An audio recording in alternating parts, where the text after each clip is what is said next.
নমস্কাৰ আপোনালোকক আটাইকে মই এটি নতুন ভিডিঅ'লৈ সকলোকে স্বাগতম জনাইছো। আজি এটি খুব গুৰুত্বপূৰ্ণ বিষয় আমি আলোচনা কৰিম, হেতু হল স্মৃতি শক্তি। আমি কম অলখতে আমি কি ধৰণে আমি মনত ৰাখিব পাৰো। তো আমি বলক মোৰ ভিডিঅ' আৰম্ভ কৰিছো। যিসকলে মোৰ ভিডিঅ' চাই আপোনালোকে সাবস্ক্ৰাইব কৰা নাই, অনুগ্ৰহ কৰি আপোনালোকে মোৰ ভিডিঅ'বিলাক আপোনালোকে মোৰ চেনেলটো সাবস্ক্ৰাইব কৰিব আৰু ভিডিঅ'বিলাক লাইক কৰিব, কমেণ্ট কৰিব, শ্বেয়াৰ কৰিব। তো বলক আমি আৰম্ভ কৰোঁ। প্ৰথমতে আমি জানি লওঁ স্মৃতি শক্তিনো কি। মনোবিজ্ঞানীসকলে আৱিষ্কাৰ কৰা স্মৃতি শক্তি হ'ল এটি মানসিক খুব জটিল প্ৰক্ৰিয়া। মনোবিজ্ঞানীসকলে কোৱা ধৰণে কিছুমানৰ বংশগতভাৱে হওক বা পৰিৱেশগতভাৱে স্মৃতি শক্তি বেছি হয় আৰু কিছুমানৰ কম হয়। আমি আজি আলোচনা কৰিম যে আমি খুব কম কষ্ট কৰি বা খুব কম আলাগতে আমি কি ধৰণে আমি আমাৰ যিখিনি আমি পঢ়া শুনা বা লিখা পঢ়া ক্ষেত্ৰতে হওক বা অন্যান্য যিকোনো ক্ষেত্ৰতে আমি সমস্যাত ভুগো যে পাহৰি যোৱা, খুব সহজে পাহৰি যোৱা। তো সেই আজি তাৰ বিষয়ে আমি আলোচনা কৰি আমি খুব কম মানে অধ্যয়ন কৰি কি ধৰণে আমি চিৰদিন মনত ৰাখিব পাৰোঁ। তো বলক আমি আৰম্ভ কৰোঁ। এতিয়া কথাটো হ'ল 1 নম্বৰ পইণ্ট। আমি যদি আমি আলোচনা কৰোঁ, 1 নম্বৰ পইণ্ট হ'ল কোনো এটা বস্তুৰ বিষয়ে যদি আমি শিকিব যাওঁ। এতিয়া আমাৰ যেনেকুৱা লকডাউন চলি আছে, প্ৰায়ভাগ অভিভাৱকে কোৱা শুনা যায় বা দেখা যায় যে মোৰ ল'ৰা বা ছোৱালীজনীয়ে পঢ়াৰ ইচ্ছা নকৰে বা পঢ়িলেও মনোযোগ নবহে বা মনত ৰাখিব নোৱাৰে।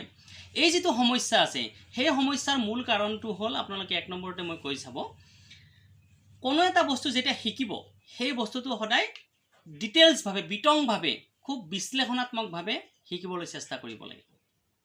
যি বিষয়ে হওক, পঢ়া শুনাৰ ক্ষেত্ৰতে হওক বা অন্যান্য যিকোনো ক্ষেত্ৰতেই হওক, যি বিষয়ে শিকিব বিচাৰে সেই বস্তুটো সদায় বিতংভাৱে শিকাৰ চেষ্টা কৰিব লাগে। 1 নম্বৰ। 2 নম্বৰতে হ'ল যেতিয়া আপোনাৰ ছাত্ৰ ছাত্ৰীৰ ক্ষেত্ৰতে হওক বা ডাঙৰৰ ক্ষেত্ৰতে হওক, যেতিয়া আপুনি কিবা এটা বস্তু পঢ়িব বা শিকিব যাব, সেই বস্তুটোৰ প্ৰতি আগ্ৰহ সৃষ্টি কৰিব লাগিব।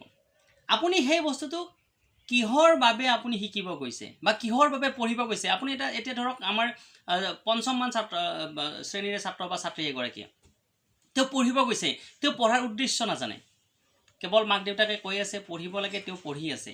সেইটো নহয়। আমি ডাঙৰ বা অভিভাৱকবিলাক আমি বুজাই দিব লাগিব যে পঢ়াৰ যিটো উদ্দেশ্য, সেই উদ্দেশ্যটো কিয় আমি তেওঁক পঢ়িব দিছোঁ, নপঢ়িলে কি কি সমস্যা হয় আৰু পঢ়িলে কি কি লাভ হয়, আমি যদি তেওঁক বুজাই দিব পাৰোঁ, গতিকে নিশ্চয় ছাত্ৰ বা ছাত্ৰীগৰাকীয়ে পঢ়াৰ প্ৰতি আগ্ৰহ জন্মিব। আৰু যেতিয়াই পঢ়াৰ প্ৰতি আগ্ৰহ জন্মিব, তেতিয়াই তেওঁৰ মনত ৰখাৰ শক্তি লাহে লাহে বৃদ্ধি হ'বলৈ আৰম্ভ কৰিব। 3 নম্বৰতে উইল পাৱাৰ টু লাৰ্ণ। আমি শিকাৰ প্ৰতি আগ্ৰহ সৃষ্টি কৰিব লাগিব।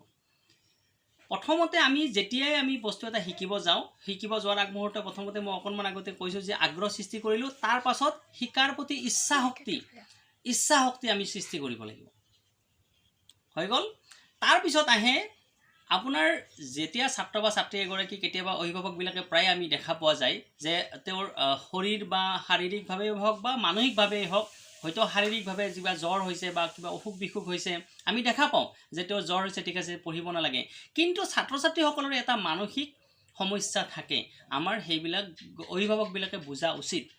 কেতিয়াবা আমি কি হয়, ছাত্ৰ ছাত্ৰীসকলৰ মানসিক অৱস্থা নুবুজাকৈ আমি খুব প্ৰেছাৰাইজ কৰোঁ যে তুমি পঢ়িব যাব লাগিব, তুমি পঢ়িব লাগিব, বা নপঢ়িলে আমি গালি দিওঁ। এনেকুৱা কেতিয়াও কৰিব নালাগে। আমি তেওঁৰ মানসিক অৱস্থাটো সদায় বুজি চাব লাগে। অভিভাৱকবিলাকৰ এটা খুব গুৰুত্বপূৰ্ণ বিষয়টো আপোনালোকে সদায় মনত ৰাখিব যে ছাত্ৰ বা ছাত্ৰীগৰাকীয়ে কিবা সমস্যাত ভুগিছে নেকি। যদি তেওঁৰ মানসিক অৱস্থা ঠিক নহয়, আপুনি যিমানেই চেষ্টা কৰক, সন্মুখৰ কিতাপখন ল'ব, পঢ়া তেওঁৰ কেতিয়াও নহ'ব। আৰু পঢ়া নহ'লে কেতিয়াও তেওঁৰ স্মৃতিশক্তি কেতিয়াও বৃদ্ধি নহ'ব, তেওঁ মনত নাৰাখিব, সদায় ফেইল কৰিব। তো এই বস্তুটো যেতিয়াই পঢ়িব ক'ব, যেতিয়াই তেওঁ পঢ়াৰ প্ৰতি আগ্ৰহ সৃষ্টি কৰিব, তাৰ আগমুহূৰ্তত আপুনি জানি ল'ব লাগিব তেওঁৰ পঢ়াৰ প্ৰতি যিটো তেওঁৰ মানসিক অৱস্থা সেইটো ঠিক আছে নে নাই। যদি মানসিক অৱস্থা, শাৰীৰিক অৱস্থা ঠিকে আছে, তেওঁক আমি আগ্ৰহ সৃষ্টি কৰোঁ। তাৰপিছত আহিলে যি বস্তু আপুনি শিকিব, আমাৰ ঘৰুৱাভাৱে প্ৰায়ে কোৱা হয় যে ধাৰ থকা দা এখন যদি বজাৰৰ পৰা কিনি আনি পেলাই থৈ দিয়া হয়, কেইদিনমান পিছত কি হ'ব, ই ধাৰবিলাক নাইকিয়া হৈ যাব। ঠিক তেনেদৰে লিখা পঢ়া বস্তুটো তেনেকুৱা। আপুনি যিমানে ভাল কথা নিশিকক, এবাৰ যদি শিকি যদি সেইটো পেলাই থৈ দিয়ে, সেইটো কেতিয়াও চিৰস্থায়ী নহয়। মাজে মাজে মনত মানে পুনৰ স্মৰণ কৰাৰ চেষ্টা কৰিব লাগিব। এতিয়া ছাত্ৰ বা ছাত্ৰী এগৰাকীয়ে যেতিয়া ধৰক আপুনি আজৰি সময়ত যেতিয়া ধৰক ভাত খোৱাৰ সময়তে হওক বা ৰাতি শোৱাৰ সময়তে হওক এনে আপুনি কিবা এটা বস্তু এটা ধৰক শিকালে, আপুনি যেনেকুৱা 12 মাহৰ নামেই শিকালে, আপুনি শোৱাৰ সময়ত এবাৰ তেওঁ মনত পেলাই দিয়ক, বাবা বা মাইনা আজি যে আমি পঢ়িছিলোঁ যে এই যে 12 মাহৰ নাম পঢ়িছিলোঁ মনত আছেনে তোমাৰ কি কি পঢ়িছিলোঁ? তেওঁ পুনৰ স্মৰণ কৰাৰ চেষ্টা কৰিব। তেতিয়াই মনত মানে এই যিখিনি শিকিছিলে সেইটো পাৰ্মানেণ্ট হৈ যাব, চিৰস্থায়ী হৈ যাব। তাৰ পাছত আহিলে যেতিয়াই তেওঁ শিকিব তেওঁ সদায় এক্টিভলি শিকাৰ চেষ্টা কৰিব। যেনেকুৱাকৈ তেওঁৰ মই অকণমান আগতে কৈছোঁ শাৰীৰিক অৱস্থা যদি বেয়া হয়, মানসিক অৱস্থা যদি বেয়া হয়, তেওঁৰ যদি অন্য কিবা অন্য ছাইডত যদি তেওঁৰ মনোযোগ যদি অন্য ছাইডে যদি তেওঁৰ ধাৱমান হৈছে, তেওঁক মনোযোগটো সেই যিটো মুখ্য অৱস্থা আমি যিটো পঢ়াম বা যিটো শিকাম তালৈকে আপুনি ঘূৰাই আনিব লাগিব। এইটো কিন্তু সদায় মনত ৰাখিব। তেওঁ হয়তো সন্মুখত কিতাপখন পঢ়ি আছে কিন্তু তেওঁৰ মগজুৱে অন্য কিবা চিন্তা কৰি আছে, কেতিয়াও শিকন বা শিকা প্ৰক্ৰিয়াটো কেতিয়াও চিৰস্থায়ী নহয়। স্মৃতি সংৰক্ষণৰ বাবে আন এটি অতি গুৰুত্বপূৰ্ণ বিষয় হ'ল এইটো হ'ল জিৰণি। একেঘেমীয়াকৈ কোনো কাম কৰিব নালাগে। ছাত্ৰ ছাত্ৰীসকলক আমি বয়স অনুপাতে আপুনি ধৰক 3 বা 4 পৰা 5 বছৰ বয়সৰ পৰা আমি যেনেদৰে পঢ়াৰ ল'ৰা ছোৱালীক আমি আৰম্ভ কৰোঁ, বয়স অনুযায়ী আপুনি আপোনাৰ ধৰক 5 পৰা 10 মিনিট সময় আপুনি ৰেষ্ট দিব পাৰে। যেনেকুৱাকৈ এটা ধৰক 5 বছৰীয়া ছাত্ৰ বা ছাত্ৰীগৰাকীক আপুনি হয়তো পঢ়াই আছে, আপুনি একেঘেমীয়াকৈ 15 মিনিট বা 20 মিনিট সময় পঢ়ালে তাৰপাছত আপুনি 4 মিনিট বা 5 মিনিট আপুনি ৰেষ্ট দিয়াটো প্ৰয়োজন। ৰেষ্ট দি আপুনি হয়তো পেচাব কৰিব দিলে, নতুবা আপুনি হয়তো বাহিৰৰ পিনে অকণমান ঘূৰিব দিলে বা অকণমান হয়তো পানী খাব দিলে। তাৰপাছত যেতিয়া আপুনি 5 মিনিট পিছত যেতিয়া উভতি গৈ আকৌ টেবুলৰ কাষত বহিব, আপুনি যেতিয়া এবাৰ সোধক যে অকণমান আগতে মই পঢ়িছিলোঁ তোমাৰ মনত আছেনে?